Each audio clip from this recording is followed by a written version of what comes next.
Hola a todos. Hace rato que no estaba por acá en videos, pero bueno, en el día de hoy quiero retomar nuevamente ese trabajo y lo he preparado con respecto a un tema muy interesante para mí, que es cómo funciona el cerebro. Hace poco escribí en un artículo la manera como el cerebro aprendía a lo largo de la vida. Esto no es algo que me haya inventado, simplemente es algo que está descrito.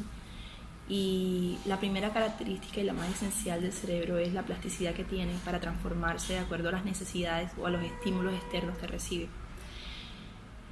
Casi que al momento de nacer, nosotros tenemos 100.000 millones de neuronas en nuestro cerebro.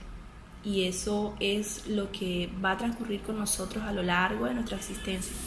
Y aún así, con esa cantidad de neuronas que pueden conectarse unas con otras para crear sinapsis nuevas, que en sí son la creación de nuevos conocimientos, podemos hablar de que el cerebro tiene la capacidad de guardar en su memoria 280 trillones de bytes de capacidad. Esto es una capacidad impresionante, que incluso llegando a tener más de 1000 años no lograríamos alcanzar a utilizar toda la capacidad que tiene el cerebro para almacenar en la memoria. Cuando pensamos en esto de esa forma, podemos darnos cuenta que lo que tenemos encima de nuestros hombros es una máquina impresionante, que puede ayudarnos a trabajar todas esas capacidades o habilidades humanas que tenemos en nosotros. Uno de los inconvenientes que surge en la educación tiene que ver con las metodologías de enseñanza. Cuando hablamos de cognición y aprendizaje, la primera cosa que se me viene a mi cabeza es la poca capacidad que muchas veces como docentes tenemos para poder enseñar aquello que conocemos. Y es difícil porque hasta hace poco hemos aprendido a entender que todos somos diferentes. Y es una discusión larga porque hace un tiempo atrás, en mi época, y no estoy tan vieja, todos aprendíamos de la misma manera, ¿sí? No estaba tan reconocido el tema de los estilos de aprendizaje, incluso de las inteligencias múltiples. Y esto hacía que la metodología de enseñanza que se brindara a un estudiante fuera tal y cual igual a la que se le enseñaba al estudiante B o al otro estudiante. Entonces, ¿qué pasaba? Habían niños que podían aprender un sistema nuevo de conocimiento de forma rápida o por lo menos dentro de los tiempos que se necesitan en el estudio, pero habían otros niños que no estaban en la capacidad de moverse tan rápidamente en el aprendizaje del nuevo conocimiento. ¿Esto qué nos llevó? Nos llevó a dos circunstancias. Una, que como maestros sintiéramos que tal vez debíamos ir cambiando de metodologías constantemente hasta que llegáramos a una que funcionara para el estudiante. Y por el otro lado, teníamos el estudiante que se sentía frustrado porque frente a su comunidad educativa no era capaz de aprender o de entender con la misma velocidad o eficiencia que su compañero. Luego, estos cuestionamientos empezaron a interesar demasiado en la ciencia de la psicología, y empezamos a trabajar las neurociencias, y con las neurociencias la neuroeducación, y llegamos a un punto importante que era conocer cómo aprendía el cerebro, ¿sí? Resulta que nuestro cerebro aprende a través de las necesidades, aprende a través del estímulo y aprende a través de la motivación. Nosotros creo que la posibilidad más grande que tenemos en la vida es aprender un lenguaje, y es algo supremamente difícil, pero si ustedes observan, a través de ese lenguaje podemos comunicarnos, interactuar y desarrollar aún más capacidades dentro del cerebro.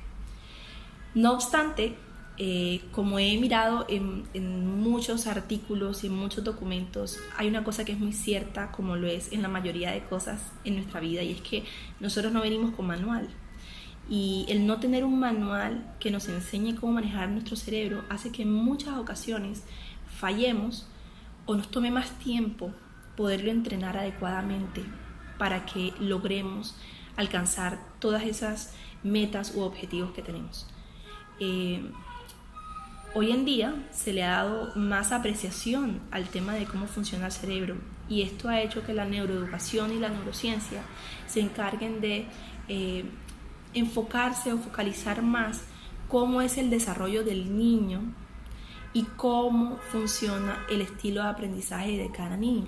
Entonces empezaron las personalizaciones a nivel educativo, empezamos a encontrar escuelas donde están más pendientes de que esa educación que se imparte sea personalizada justamente para entender los tiempos de aprendizaje de cada uno de los alumnos y asimismo adecuar esas metodologías de enseñanza a cada uno de ellos.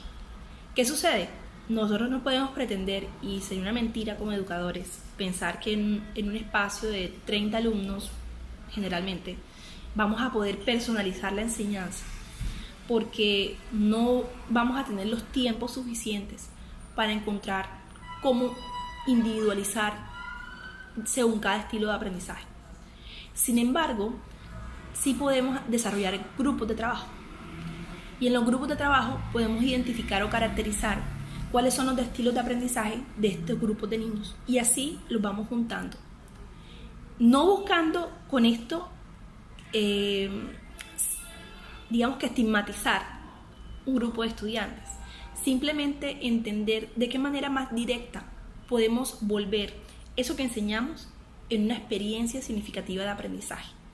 Porque en la medida en la que el niño está motivado a aprender, en la medida en la que el niño le interesa lo que aprende y además logra entenderlo con todas sus capacidades, ese niño va a estar muy pendiente de su proceso y de su desarrollo cognitivo y va a poder crear mayores conexiones sinápticas, es decir, va a crear mayores procesos de nuevos conocimientos en su cerebro y sobre todo en su memoria de aprendizaje a largo plazo. El cerebro hay que mantenerlo entrenado durante todas las etapas de la vida y hay que entender que el cerebro que tenemos cuando niño, obviamente un cerebro inmaduro, tiene que trabajar en el manejo de las emociones, en la regulación de los impulsos, en el trabajo de la conciencia, en el desarrollo del aprendizaje del lenguaje y de la comunicación. Y con todas estas cosas, con todos estos aspectos, es como el niño va aprendiendo a interactuar con esa sociedad que está allí frente a él y va creando lazos, ¿sí? Lazos que lo conectan no solamente con la familia, sino con los amigos, con los compañeros de clase, con sus maestros. Esos lazos son importantes, esos lazos hay que aprender a entenderlos y hay que estudiarlos para sacarle el mejor provecho, como familia, como padres, como maestros, porque en muchas ocasiones nuestro niño está allí gritándonos atención, buscando que le demos un espacio para que nos demuestre todo aquello que ha podido aprender. Y en muchas ocasiones no somos capaces de ver o de identificar esto que el niño nos está gritando